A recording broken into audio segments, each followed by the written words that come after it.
Welcome to the Side Action Podcast, the sports gambling show that covers everything in the world of sports betting from A through Z. We'll cover the four major sports, as well as anything and everything in between worth some action, and will increase the size of your bankroll. And here we go. Welcome to the Side Action, episode 23 of season 5. My name is Jim Weglars, aka Wegs. You can follow me at Wegspool on Twitter and on Instagram. And I'm Steve Roberts, aka Action. You can follow me on Twitter at 31sroberts. Follow the podcast at Side Action Pod on Twitter and Side Action Podcast on Instagram. So it was a weird Sunday without football action. I didn't know what to do with myself last week. I watched a little college basketball. I guess I got out. Oh yeah, I had a family party. Yeah, I got to catch up with the family. I haven't seen them in 17, 18, 19 weeks. For sure. Nice. I also saw Milos. I think I might have mentioned I went to see the new Milos. I won't call it a lair. It's actually a home now. He lives out in the suburbs, and wow. He used to listen to the pod. Now he's got that little boy who's 2.5, and he's living in LaGrange, very nice little community. And so I saw him in the morning, and then I went to the family party in the afternoon. It was quite a Sunday. Wow, Milos is all domesticated now. Quite a sight to see. Super domesticated. I mean, like, it was kind of weird. I mean, first of all, I had to show up there at like 9 in the morning, which is like, that's weird. But secondly, we couldn't get there because the kid goes to sleep from 1 to 3, nap time. Can't go there from 1 to 3. Oh, yeah. Tried to organize it for Saturday. Didn't work because the 1 to 3 nap time. So I was out in the suburbs twice last week. I put on some miles last week, actually. Well, that's good. At least the gas prices aren't too crazy right now. Yeah, thank God for the hybrid. What about yourself? What did you have on the dock? We were just kind of laying low last weekend. I think we were out and about, running some errands, checking out REI. Got to get our climbing gear trip in, and certainly watching some college hoops as well. The Indiana-Purdue game was awesome. I did see that. And Purdue, they bounced back this week, so that's good. Yeah, that was awesome. Actually, I did put the recap. I'm sorry about that game, but that was one of the best games of the weekend. I ended up staying. That was Saturday. We communicated. I stayed to the end because I was having dinner with Ulrich, and I'm like, wait until the end. It was such a good game. Came down the wire. I mean, Purdue came all the way back. I mean, it was close. They got within, 2 or 3 or something in that game, and then couldn't quite. But Indiana, finally got it done. And also, happy birthday to our co-host here. Oh, thank you. Yesterday was Melissa's also birthday, Wednesday, I believe. Mm-hmm. Been a big birthday in the household there. Yeah, big birthday week for sure. So it's been a good time. That's awesome. So, all right, Action. We came this far. It's Super Bowl weekend. I mean, everybody wants to hear about our picks. It's so funny because almost every week, we're reviewing all these games. And now you just have one game. You had 2 weeks to analyze it, and we'll talk about that in a minute, but there's not a lot of movement after the initial line move. It's pretty much been solid. So Chiefs-Eagles here on Sunday. I guess it's 6:30 Eastern when the kickoff is for you. Eagles still sitting as a 1.5-point favorite. The total's ticked up to 51 now. I put the money line, Eagles, minus 121-ish. Yeah. Kansas City plus 100. So we've got the injuries, not a lot to report really. Mahomes isn't even on the injury report anymore. He's supposedly 100%. Juju's not on the injury report, so I guess he's fine. McCole Hardman was put on IR, so he's not going to play. I didn't see Kadarius Toney, the wide receiver, on there either. And he was listed questionable on Monday, but he obviously had practiced or something. L'Jarius Sneed did have a limited practice, although he's been cleared from concussion protocol for the Chiefs. Eagles had a few more limited practices today for people, but nobody's listed early in the week. It's just looks like the guys who were already on there before, Marlon Tuipolotulu, and Brett Toth. Do any of these injuries, you glean any information from these injuries? Well, I mean, I think the biggest one that jumps out is McCole Hardman. I mean, I think he's the one known situation in this game. He's going to be out for sure. So I don't really think that's the needle much. I mean, especially after Tyreek Hill left in the offseason, these wide receiver components outside of Kelsey are pretty interchangeable. So I mean, Juju had the big game. I'm sorry, it was MVS that had the big game in the championship. So, I mean, now they'll have Juju back. Tony presumably is going to be healthy. And Kelsey, of course, will be out there too. And I think we might actually see Clyde Edwards-Helaire get some run out too. He's supposed to be back. He did. Yeah, he got he came up. I guess he's released from IR, so he's ready to go theoretically. Mm-hmm. That could be an extra element. Maybe cut into some touches for Pacheco, who I do like in this game. Yep. I forgot to ask, where you watching the game? We're just gonna hang at home, make some dips and appetizers. Just the two of us, probably watch here. I want to be closely connected to my PC here so that I can get some live wagers in, probably second half wager as well. Oh, I like it. So I just kind of wrote some. Well, I'm going to go to Four Shadows. Okay, right. It's the second year in a row I've gone. I used to go to my buddy Omar's place, and I don't know, maybe he's at a party, maybe he's not. We haven't been as close, but last year I went to Four Shadows. I really liked it. They kind of have it. I don't know if it's going to be quite the same, but so the kitchen's open, but there's also a potluck. So people bring a ton of food. They do squares, everybody's getting rowdy. They have some giveaways. It's going to be fun. I got a table of 8.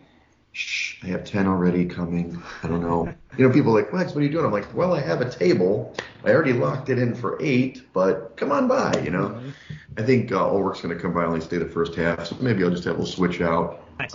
So, yeah, I mean, it's not going to be like other years where it's like maybe, I was at a party with like 30 people.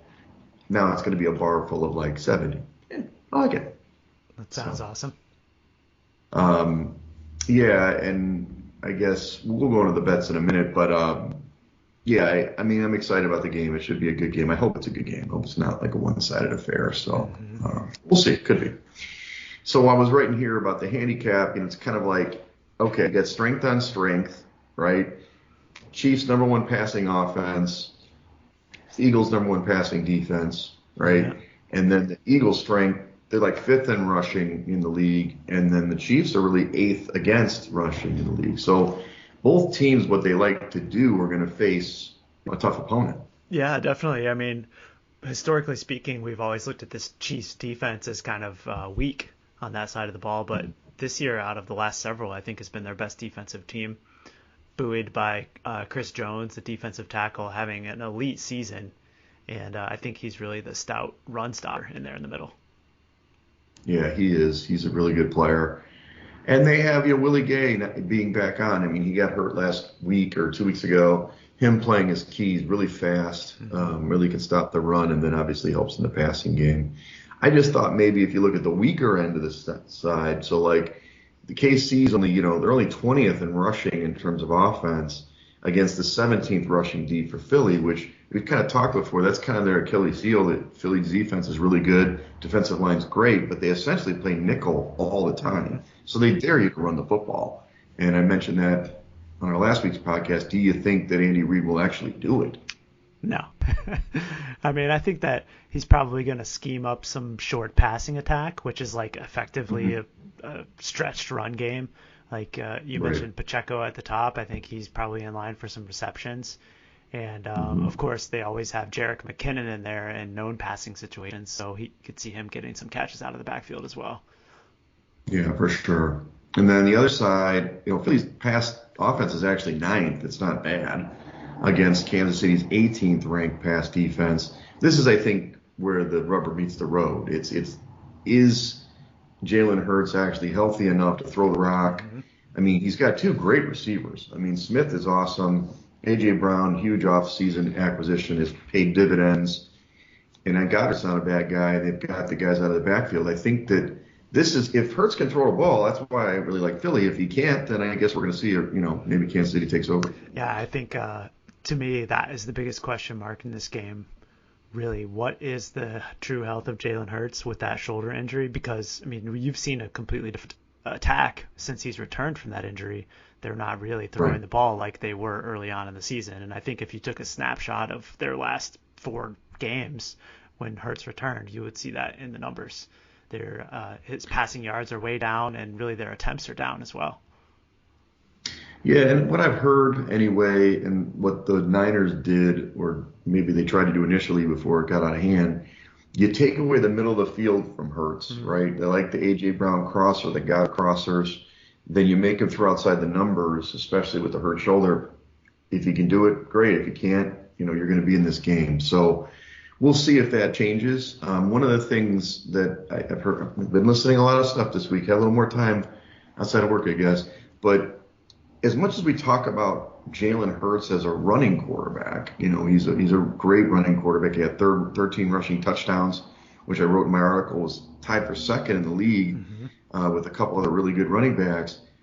He does not scramble as a result of getting flushed out of the pocket. It's all design runs that he's a good runner on. So you're not going to, as much as you might think, well, he's just going to get flushed out and run and create plays. He's not really like Mahomes when he gets out of the pocket who's going to create a play. He's really design run, or he doesn't really complete the ball, I guess is what I understand. And further, I would take it one more step. He doesn't throw it away either, like our man Mahomes. I mean, I'm looking at his stats here: 32 sacks on the season for Jalen Hurts. So I mean, more to your point, not only does he not look to scramble, but he also takes some bone-crushing sacks as well. Right. So we'll see how that plays out. It does. I mean, I'm assuming Mahomes is healthy. I wrote there because he's healthy. I think he's going to be healthy.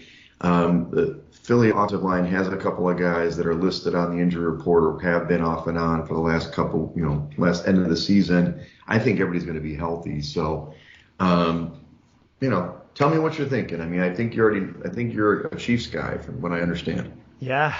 I'm just I'm not believing that Jalen Hurts is completely healthy, and I think that angle of the handicap that we just talked about is the reason that I'm backing the Chiefs as an underdog, +1.5. I got some +1.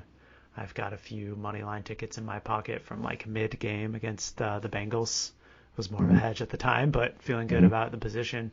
And I think that ultimately it's the Chiefs passing attack, and I like Patrick Mahomes to have a big game on the other side of the ball. So, I mean, for me, just seeing the Chiefs as an underdog is a buy for me. Right.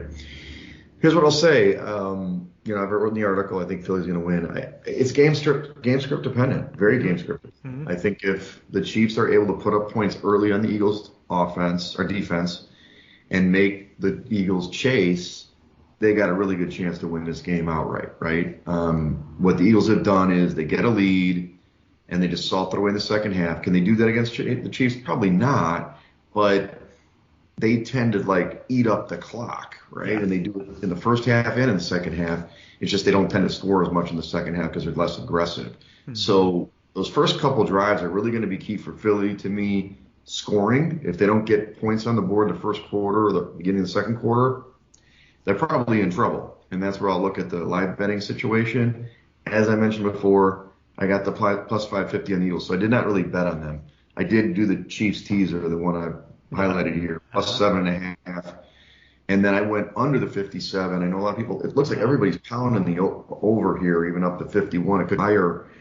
But I still feel like at some point, I don't know, if the Chiefs win big, I just feel like the Eagles will just flop on their face. I don't know if it's going to be one of these back and forth affairs. But, I've been wrong before.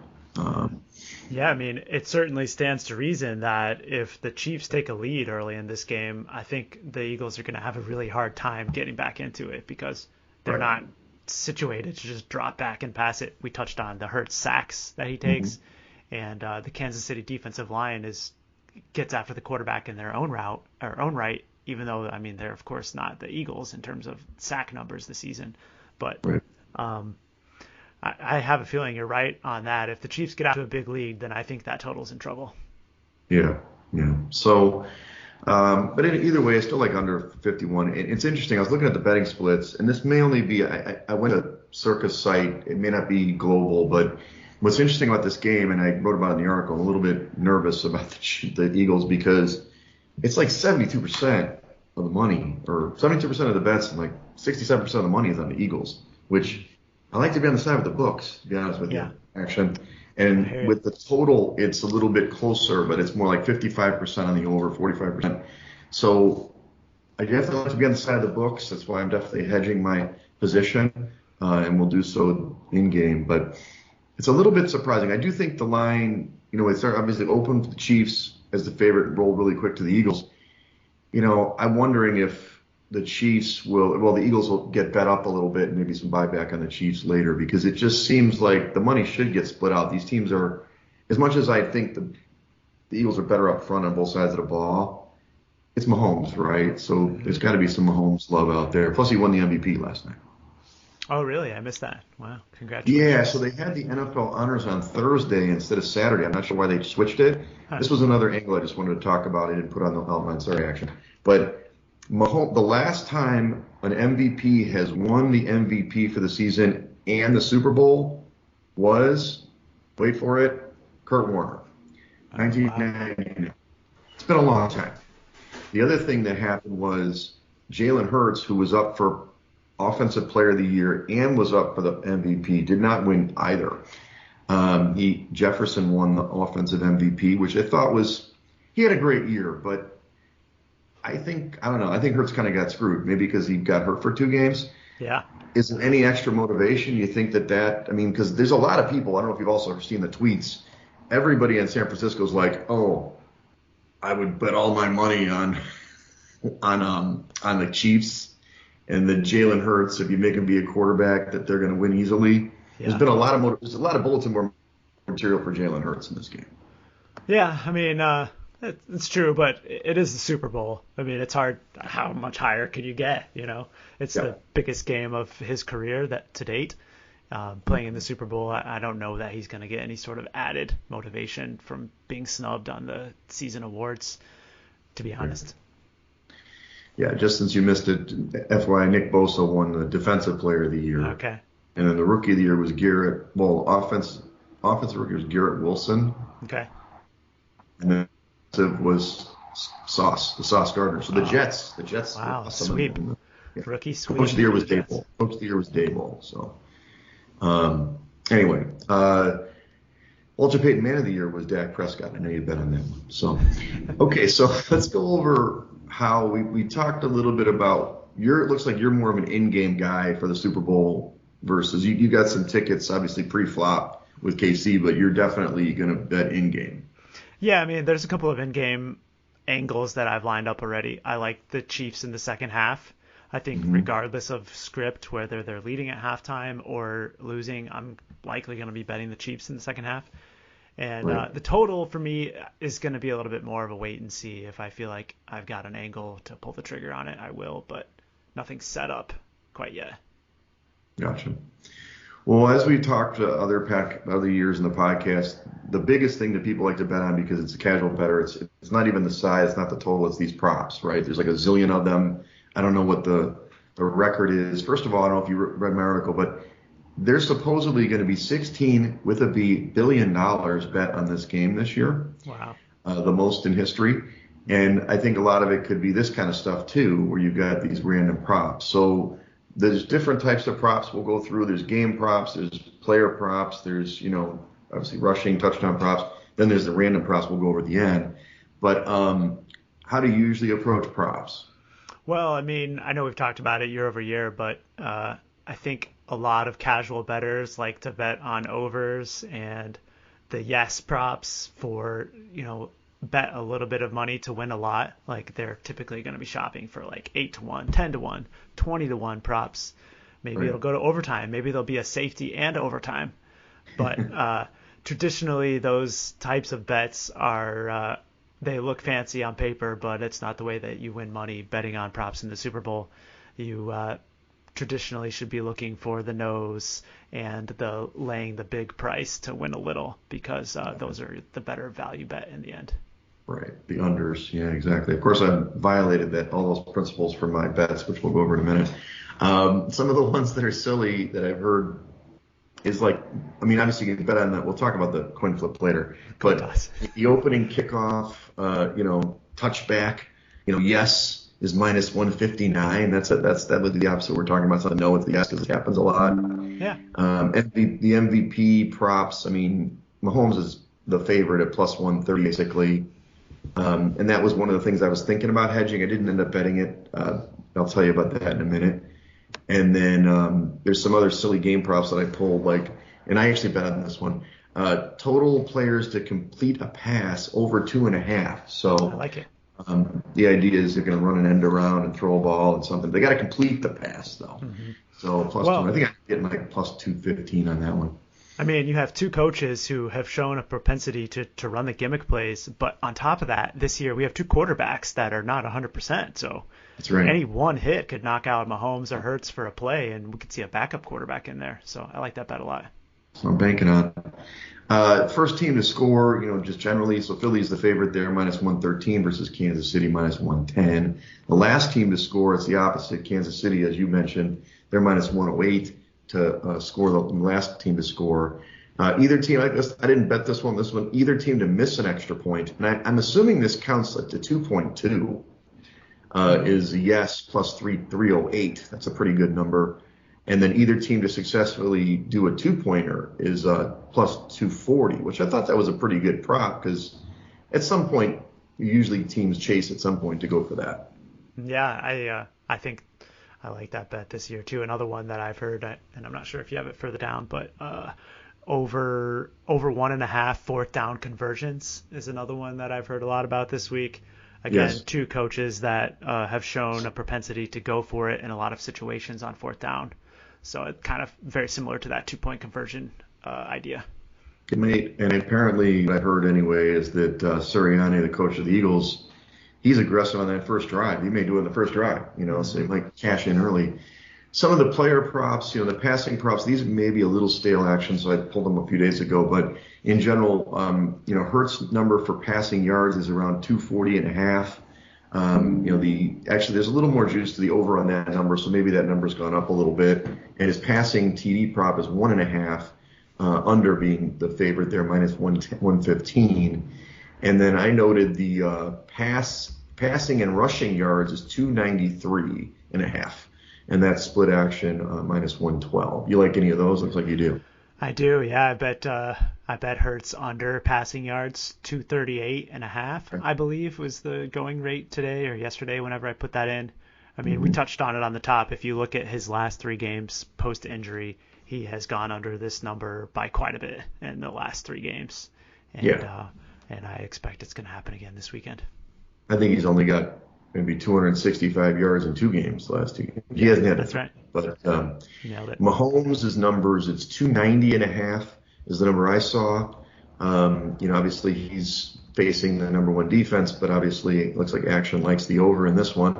At minus 112, I saw that. So did you get the 290.5 or a lower number? I have a little bit of 290.5, and then I think it might have been limited at the book that had that number, and I put in some more at 292.5. There you go. His passing TD at 1.5 is heavily juiced to the over, minus 225 on that one. So, obviously this is kind of what we're actually talking about. The under is plus 175, but it's less likely to happen. Mm-hmm. Yeah, definitely. I would only be looking to bet that over as well. Now his passing and rushing yardage is 312.5, juiced a little bit to the under. I know a lot of people like his rushing prop, which is usually around 20, I guess in this case it'd be like 22 yards, 22.5 yards. So do you have any action on that? On Mahomes rushing? Yes. That's one thing that I'm not going to touch this week. That ankle, although I'm sure is a lot healthier than he was in the AFC Championship, it's just a prop that I don't really feel like is worth getting involved in. There's so many other ways that I can make money on props this week. I'm not going to risk it with the uncertainty. Yeah, I'm sorry. I skipped ahead of myself. So I guess the Mahomes prop's only 17.5 for the rush. Yeah. Mm-hmm. I'm sure that's gone up a little bit because that's over minus 114 on that one. Hurts' rushing prop is 49.5. The unders, it's just to the under. Again, remember his shoulder's still probably injured a little bit, so he's not going to maybe run a lot. But what do you think on that prop? Oh, that's a good number. Certainly, they like to set up 7-8 design runs for him per game, Yes. And so to be honest, if I was going to be looking at a Hurts rushing prop, I would probably be looking at rushing attempts. Okay. Is my preference typically for Hurts. I don't know if I would go over 50 yards rushing. That's a lot for a quarterback. It is. Now Sanders, there's a lot of buzz on Sanders. His number is 60.5 for rushing, juiced to the over minus 1. I've heard a lot of people say he's going to smash this one. because they've kind of been saving in the last two games using Gainwell more. You have no action on Sanders? I didn't bet Sanders. I know that a lot of people have been, and to be honest with you, this is one that I think that I might be looking at going under at the last minute. I mean, you mentioned at the top you bet a lot of overs, and that's okay to do if it's early in the week. The key is to wait, if you're looking at wait for some of these really popular players like Sanders, A.J. Brown, etc. Sunday right before kickoff. If you can go over the highest priced number in the market, you'll often be pretty good. Nice. So I'm a big Gainwell guy. Full disclosure, if you read the article, I'm on like 4 of his props. So nice. Gainwell's number is 19.5 over on rushing or total rushing. And then his combined yardage, his base combined yardage is 33.5. I don't really like the rushing one for him, but I do like his combined yardage. I ended up doing an alt combined yardage. I know this is stupid. Actually would have told me not to do it, but I did 49.5 total over, and that was like plus money. It was like plus 230 or something like that. So yeah, almost plus 320. So a pretty high number there. I've heard a lot. I mean, look, I've watched the last 2 games. It's hard because they've been dominating and they put him in. Right. But I do like the way he's running the ball and catching the ball. He's always involved. We'll talk about his receiving prop in a minute, but I do like Gainwell quite a bit, especially if the game script flips on me and it's Kansas City winning. They're going to need him on the field because Sanders basically doesn't catch the ball. He just runs. That's a really good point. I mean, you touched on it. His usage was up due to the blowouts in the first 2 playoff games. But if they get into that negative game script where they're going to be passing the ball, I think that you really are onto something here. And even without that, I think we're going to see some Gainwell rushes and receiving yards. So I like the price that you got there, plus 230. Right. So Pacheco, obviously I was bigger on this before the, Clyde Edwards-Helaire news, but his prop is 47.5, and the under is juiced minus 114. I do like the over here. I think he's going to run the ball more, but maybe more of his combined yards. His combines are 65.5. Juiced to the over in that one, minus 113. I'll tell you about that in the receiving side. I didn't end up getting on the rushing because of Edwards-Helaire. I backed off. Mm-hmm. But any thoughts on Pacheco? Well, I mean, he's certainly been the lead back, but I think you mentioned it. The uncertainty of having CEH back in the lineup gives me some pause too. And I think you're right. If I was looking at Pacheco, it would be more in the receiving department than the just rushing yards. Right. So now receiving props, the big dogs, A.J. Brown, he's at 71.5. His receptions at 5.5. So it's interesting with this one. He's juiced the over in yards, minus 113, but the reception under, minus 141. So I guess he's the deep threat. They take some shots, and he hasn't been getting like a ton of receptions, even though he had a great year this year. Plus, he hasn't scored a touchdown since like week 17, by the way. What do you think about A.J. Brown?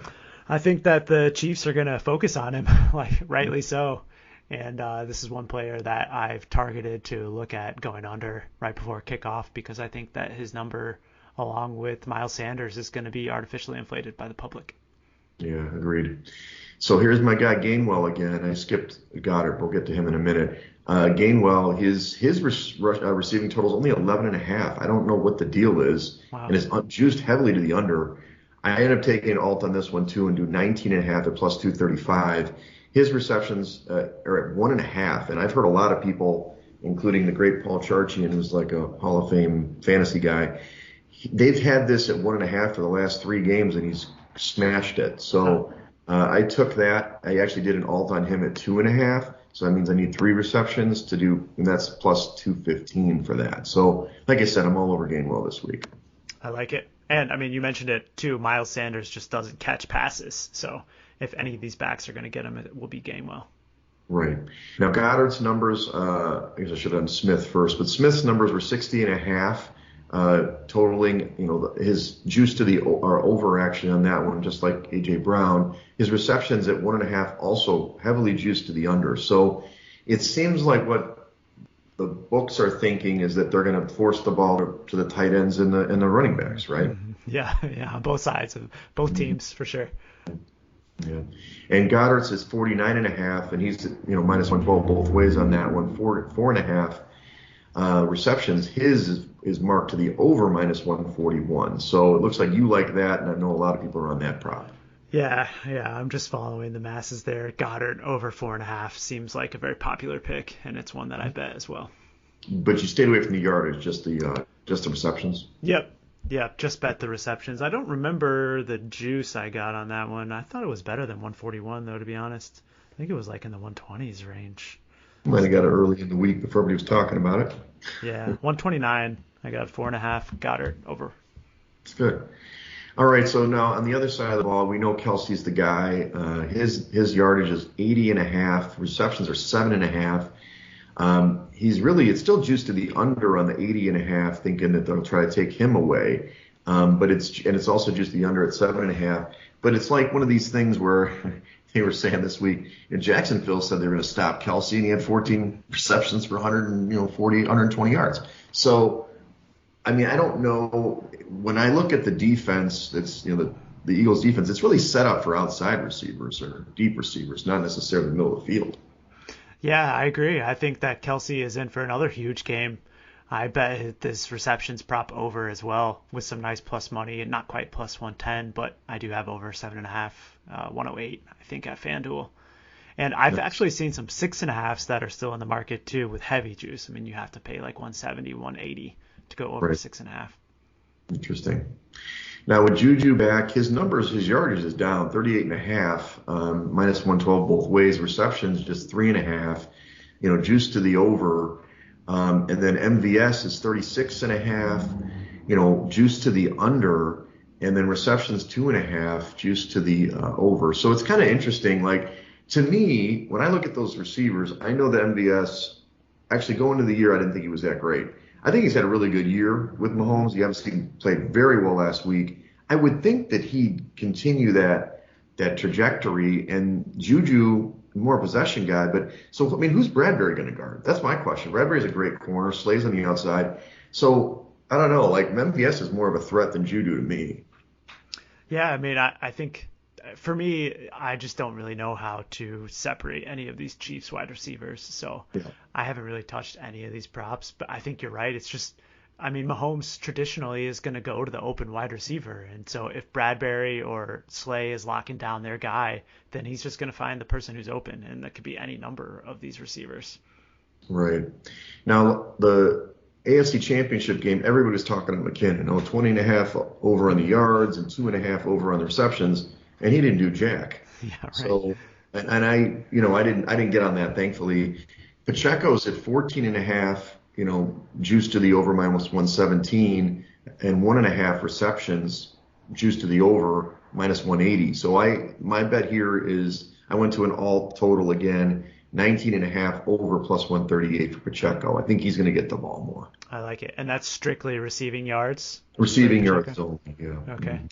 I didn't end up doing the combined yards, which I mentioned earlier, but I just stuck with I guess I got 114 in the end. It definitely, it's moving my way, or moving, against me. But I mean, like, people have the same thought I have in this one.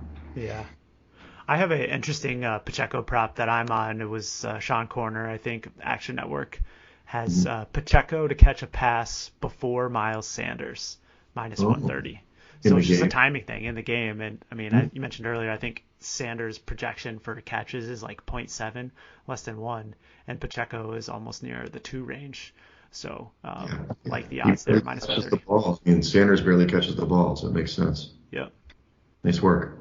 So how about the TD props? There's a variety of ways to bet the TD props. You can bet the anytime TD. You can bet the first TD, which is big money, and then you can bet the last TD. I usually don't go for first TD. Maybe I'll throw a little pizza money on there. When I say pizza, like a slice of pizza money, as you say. But I am on Kelsey, who's the favorite on this one. He's minus 120 on the anytime, and I do like that prop. I think Kelsey will catch a touchdown. He's plus 700 on the first TD. So I just did the, check the box. Let's get Kelsey a touchdown and, see if I can get some money back.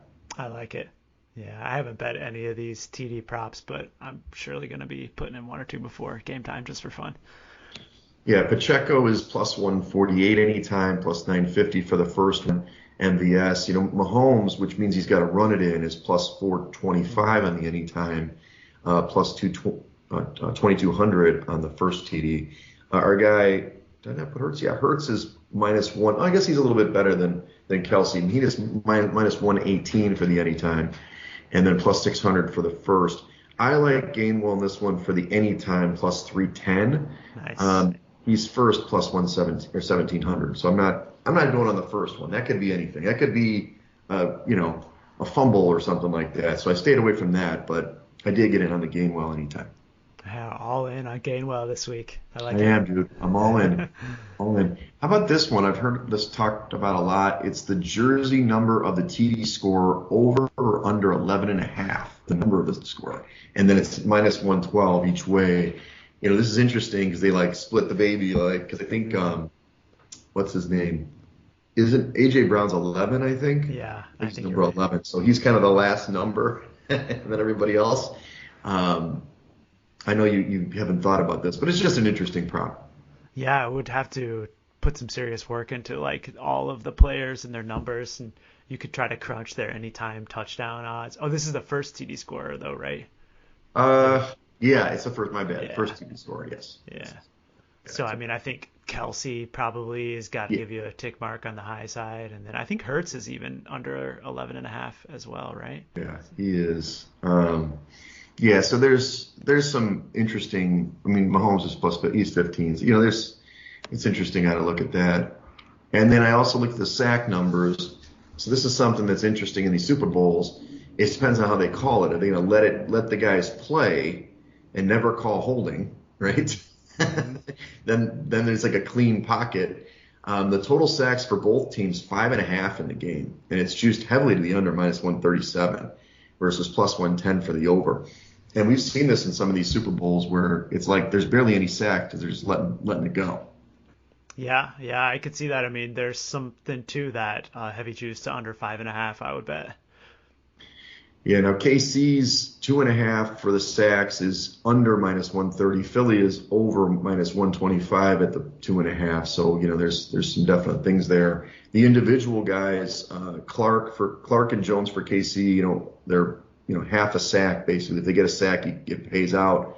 Heavy to the under on Clark and pretty close, minus 112 split on Jones. Fletcher Cox is saying half a sack. He's minus 360, but I did bet Hassan Reddick minus 167 at the half a sack. He's heavily juiced over. I think he's going to get a sack. Yeah, I like that one too. Another one that I heard is the matchup between Philly and Kansas City. As you may imagine, Philly is a pretty heavy favorite in that market to have more sacks in the game. But I touched on it at the top, Hurts has taken a lot more sacks this season than Mahomes has because Mahomes likes to get rid of the football and he's got arm strength to get it past the line of scrimmage. So I think that there's a little bit of value there if you look at Kansas City as a plus 120 dog in that market. Okay, and that's a two-outcome situation, so there's no indexing, which is great. Mm-hmm. Here's the one that I did. Rivers, my only out, as you know. They're giving away a free $25 bet. I could have split it up, but I decided to screw it all in. I went all in Hassan Reddick, MVP. Right. And guess what? Nice. It pays plus 3,000. So that $25 bet, $750, buddy. So you see Hassan Reddick hoisting up that MVP, you'll be, I'll get you a couple drinks in Vegas, buddy. Hey, I don't hate the bet, especially with the way that the defensive line has been getting the headlines this season for the Eagles. That among anything else is just narrative based because it's I think 80% from the media and then 20% fan vote, right? So, combine that with the fact that Hurts is banged up and he may have a pedestrian game for the most part. I think that there's a little bit of value looking defensively on the Eagles. I like it. Yeah, theoretically, if the Eagles win, the defense is going to win it for them. Theoretically, Hurts could have a big game, but it's hard to like last year. They ended up. I thought probably should have been Aaron Donald, but they gave it to Cooper Kupp and all. But it came down to the last couple minutes, and unfortunately, they do put it in a little bit before the last drive of the game. But Yeah, I thought you were going to go all in on the coin toss.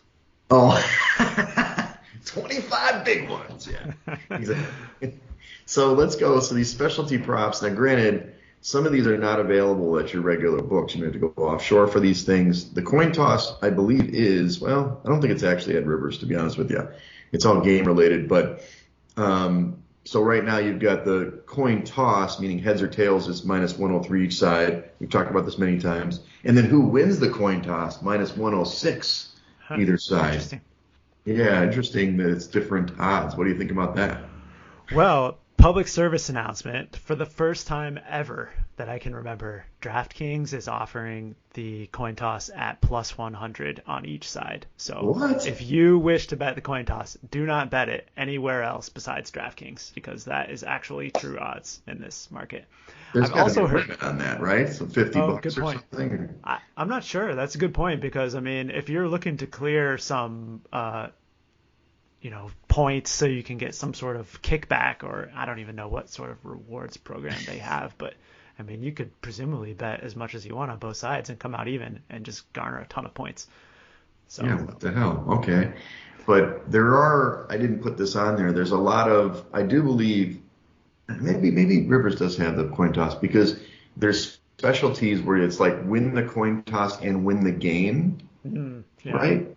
And that's obviously big plus money, but that's, I don't know, it's a lot of exotic ways to bet this stupid thing. Yeah. Another thing regarding the coin toss is that both of these coaches are 100% going to defer. So if you are watching the game early and you don't have 4 beers deep, if you see exactly who wins that coin toss, if you immediately go in and live bet the other team to score first, you're going to be looking pretty good. Okay, good tip. Of course, I skipped this part, the national anthem, which actually comes before the coin toss.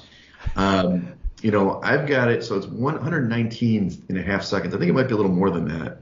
Oh, no, okay, FanDuel. I saw it on FanDuel. I don't have FanDuel account, but they had it really low at 119 and a half seconds, Wow. Over -210, which was like, okay, but the normal one I think is 124 and a half. That seems to be the even money for the national anthem. As you know, Chris Stapleton is singing Country Guy. He's going to be crooning it out. You got to like the over, right? With the guitar too, I've heard. So presumably going to be a little bit slower there. It looks like you could shop around and try to hit a middle on the national anthem. That'd be pretty cool, huh? There you go, hit the middle. And then the number of halftime songs, I've seen 9.5 out there at -115. Wow. And then also, of course, the first song is heavily bet. Any ideas on the first song by Rihanna in the halftime show?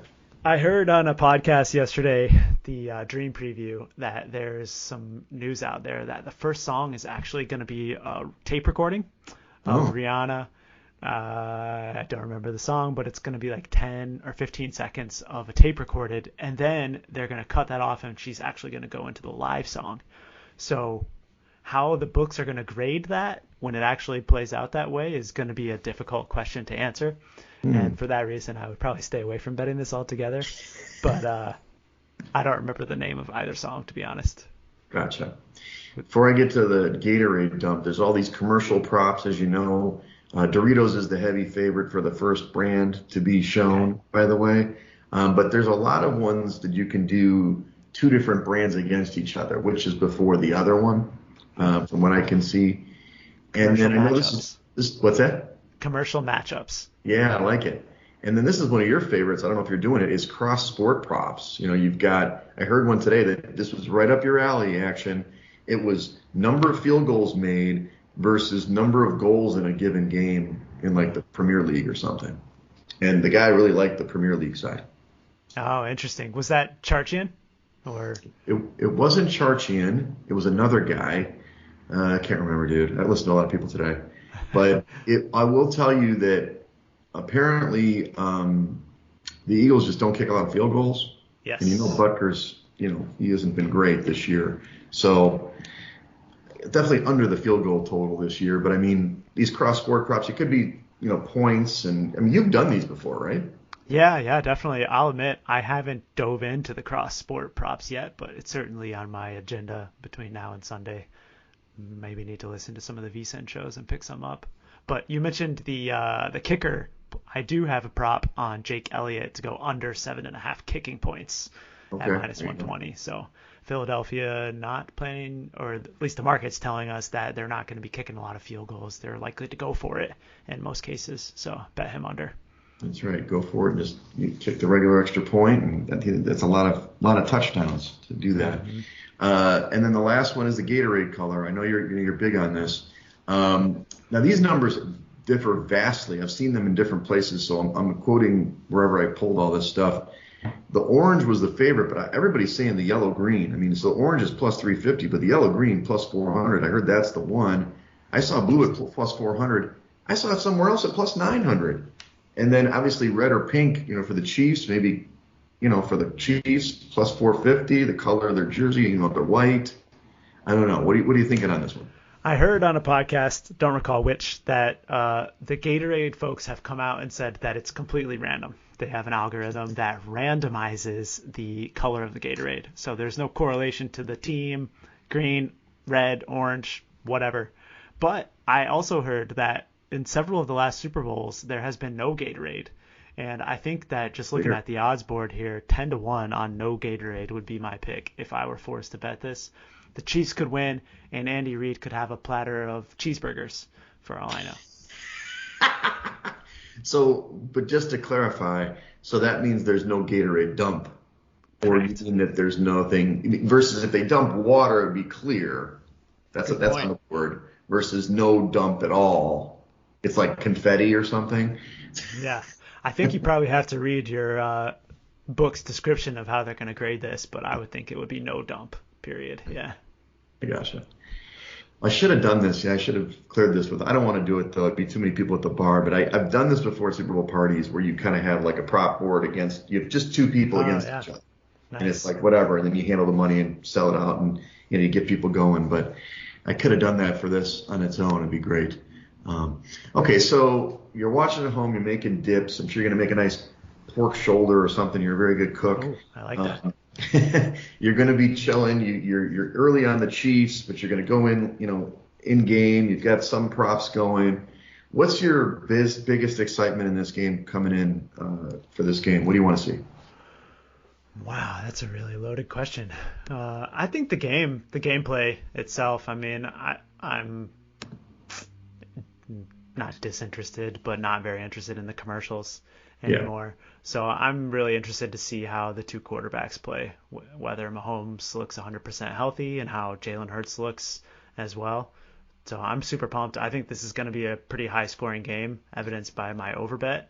Mm-hmm. And I'd like to see a show like we saw between the Eagles and the Patriots years ago. Yeah, it'd be fun. How about you? Well, for me, I want to see, I'm not saying I don't care who wins. Of course, I want to win more money with the Eagles, but I just want to see Hurts because he's, like I said, he's kind of getting shat on a little bit with the awards and mm-hmm. people are beating him up on Twitter. I want to see him play a really good game, even if they lose, right? Against, Mahomes is going to play well. Yeah. Mahomes is going to do his thing. But Mahomes, I question his cast if they're as good as, in past years. So you got this Chiefs known commodity with the offense. You don't know what Hurts is going to do in this situation. We did see him in the national championship, get pulled for two, blah, blah, blah, blah. So I kind of just want to see him step up, play a great game, even if they lose. And then, just see a really good game in the fourth quarter. That's what I always want to see, of course. Yeah, that would be awesome. I definitely don't want the Broncos-Panthers Super Bowl replayed where it was like a brutal defensive struggle and just sad in the end. It was not a pretty game. Yeah, or Patriots-Rams. 10-3, was that the final one? I think so. Maybe we'll get our first overtime with the new rules. That'd be pretty cool. Yeah, I know you really want that. So,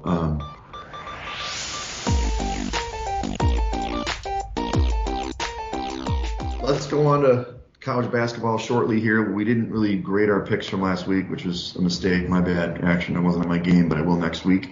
I think we did pretty good. I think we did. Thinking back, North Carolina got clipped in the last minute because they couldn't make an open shot. But outside of that, I think we won all the games that tipped last week. Yeah, Indiana was good, and San Diego State, and all that stuff. So good job. Mm-hmm. So we don't have any Friday night action. I didn't get on the Xavier or whoever the hell they're playing. There's nobody. You got to get better games on Friday night action. Come on. I know. It's been a bad scheduling year for nights, no doubt. Unless you want to bet on the Ivy League. I think they play Friday nights. No? You don't want a little pen? Little Quakes? Little Quakes? Good. So Saturday you've got 4 good games, and they kind of skip Sunday. Saturday has the 4 good games. You've got Alabama and Auburn. This is not a football game. 2 o'clock Eastern. Alabama's been playing really good. I did get to see those guys play this week. Now I know why they're good. They've got a bunch of tall dudes, and they really play ball. Auburn has kind of sputtered a little bit down the stretch here the last couple games, even though they kept it close. That Tennessee-Auburn game was brutal, by the way, on Saturday. Mm-hmm. So any lean in this game? It looks like Ken Pom has Alabama by 3. So I would probably lean to the home side here. I think that has been my mantra so far this college basketball season, and it's been working well for me. You have a team in Auburn that's 27th ranked in Ken Pom, so decent in their own right, and getting some points at home I think would be a strong look. It's probably a good idea. They are 2-1 against the spread, even though they've lost a couple of games here. I want to see that game. Should be fun. The second game I have here is UConn at Creighton. This is a 2 o'clock start as well. All these games at 2. UConn they sputtered, but they played really well this week to get a big win against, I think it was Xavier. No, they played Marquette. Yeah. They beat them soundly. Creighton was kind of on the rise, but then they got beat as well. It's tough. Creighton obviously at home in this one. They're 1-2 their last 3 against the spread. Do you like UConn to continue it, or do you think they're going to falter on the road? No, I like Creighton here. Looks like Ken Pom has Creighton -1. Okay. And so I think that's a really short spread, to be honest with you. Mm-hmm. I wouldn't be surprised if this gets lined at 2.5 or 3. Might be out already, but Nemhard, and ever since they got Ryan Kalkbrenner back, the big center in the middle of this Creighton team has been different than they were when they went on that 4 or 5 game slide early in the season. And despite Connecticut's good win the other night against Marquette, that was at home. Now they have to go on the road to Nebraska, where they have not fared well over years past. So give me the home team. All right, another home. He's a homer. He's a homer, everybody. How about this one? Rutgers at Illinois, again, 2 o'clock Eastern. Rutgers in the rack, this team you have to bet on. They're a bet-on team in the rack. Outside of the rack, they're not going to do as well, right? Is that the simple handicap? Yeah, I think so. Ken Pom has Illinois -2. So, again, short spread, home team. Rutgers is ranked this year, or this week, rather, until they went on the road and lost at Indiana earlier in the week. So I would expect that you're going to get an Illinois team who's unranked here, favored by a bucket or 2. And that has been a very profitable angle, historically speaking, because the public sees that little number next to the road team, and they're like, oh, give me the Rutgers team here. So I think the play is Illinois. Do you have any credence that this week Minnesota and Illinois had a postponed game, so they actually haven't played all week? Do you think that's a good thing for Illinois? Yeah, I think so. I mean, they haven't been playing very well recently, so you got to figure that Underwood had them working a little extra hard this week, knowing they have a big game with Rutgers coming in. Last game on Saturday at 4 o'clock Eastern that I had highlighted is Baylor at TCU. This Big 12 schedule is, a gauntlet for everybody. TCU, pretty good ball club this year, but Baylor is finally starting to get healthy. Do you see an upset here, or do you think you're just sticking with the home team again? Well, this one's tough because Mike Miles, the point guard for TCU, had I think rolled his ankle a week and a half ago, and he's been out the last 3 games, and he's been sorely missed by the TCU team. So I probably will not be betting this game until I get some clarity on Mike Miles' status. Without him, it's hard to bet on TCU, but if he happens to be back in the lineup tomorrow, I would like them a lot at home.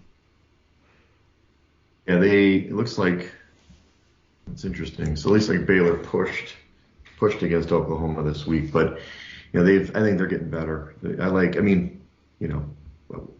an interesting team, but they've definitely got the guards, and I like them to go on the road.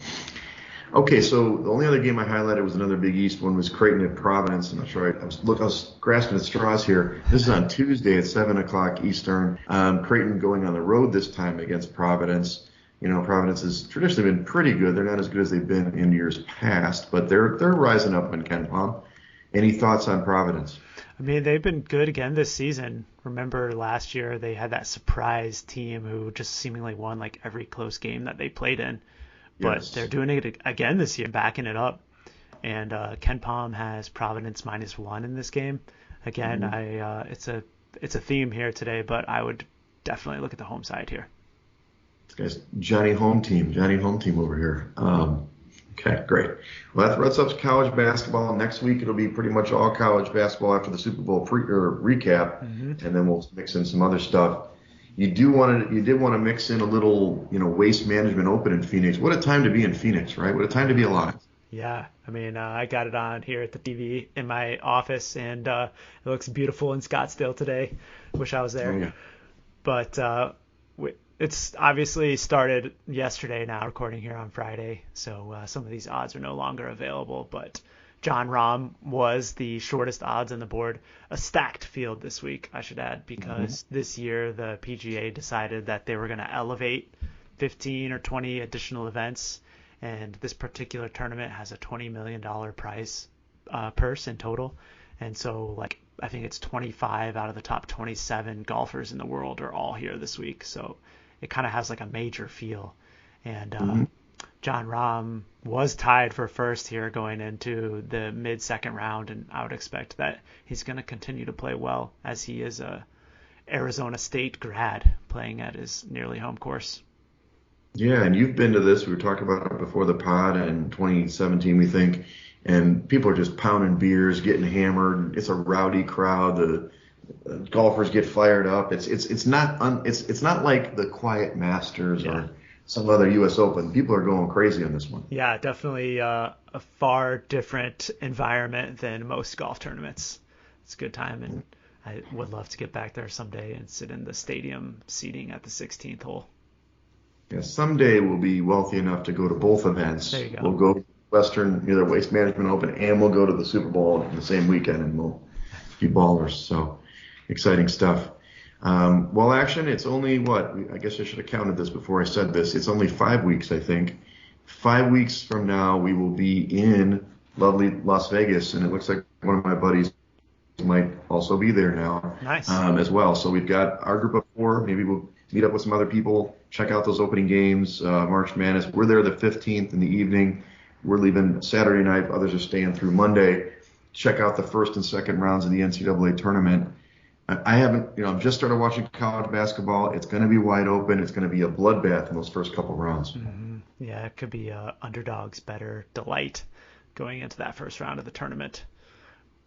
Yeah, it's awesome. I'm excited. So we'll definitely get more buzz as we get closer. I've got my deadline for work on Thursday, and then I can focus on my life again after that. And then obviously football season's over. So it's kind of like, it feels like spring's coming, even though it's not really going to come yet, according to the groundhog.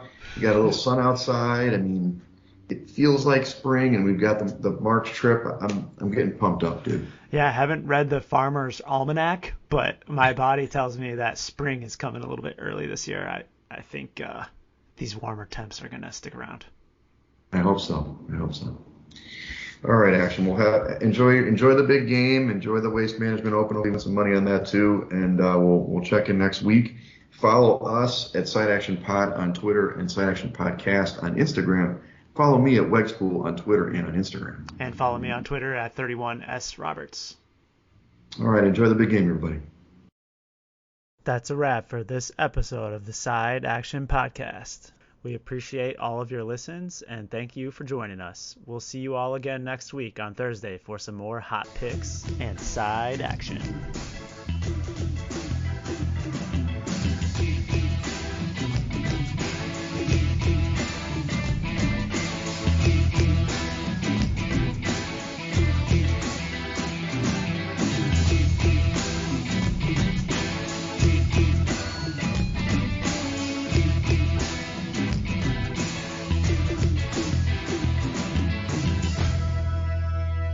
Side Action Podcast, its owners and associates take no responsibility for the opinions or statements made by the show hosts or their guests. Statements or show topics are not necessarily the beliefs of this podcast, and opinions between talk show hosts may conflict. Individuals following the advice given on the podcast accept their own risk of losses from wagers made. As the Side Action Podcast, its owners, hosts, associates, or guests will not guarantee any advice given. The opinions and advice given on the Side Action Podcast is for entertainment purposes only. Gambling problem? Call 1-800-GAMBLER. Intro and outro and transition music credits. Song titles Jerry 5 and District 4 by Kevin MacLeod at incompetech.org. Licensed under Creative Commons Attribution 3.0. creativecommons.org/licenses/by 3.0.